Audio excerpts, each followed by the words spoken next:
Il y a quelque chose en nous que personne ne peut nous enlever. Ni les épreuves, ni les années, ni les souffrances. C'est ce que le rabbi appelle, dans maintes et maintes lettres, le pintéléïd, le point le plus profond et plus authentique d'une personne. Il existe la dimension intérieure de la Torah, la pnimiyut Torah, qui est directement liée à notre neshama. Elle crée le lien le plus intime entre ce qu'on a de plus authentique et le Créateur. Et ce lien, il reste toujours entier, chez chacun et sans exception. Peu importe où je me trouve, peu importe ce que je traverse, le point reste entier. Mais voilà, il peut rester endormi. Et notre mission, c'est quoi? C'est de le réveiller, en soi-même d'abord, et ensuite chez ceux qui nous entourent.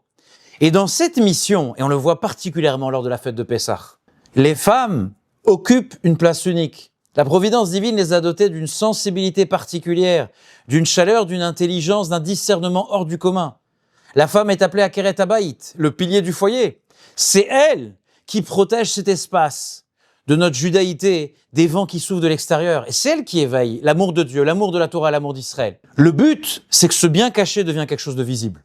Le but, c'est que lorsqu'on parle en termes de parnassa, de santé, de paix dans le foyer et à l'extérieur, c'est pas une question de chance. Mais c'est mida keneged mida, mesure pour mesure.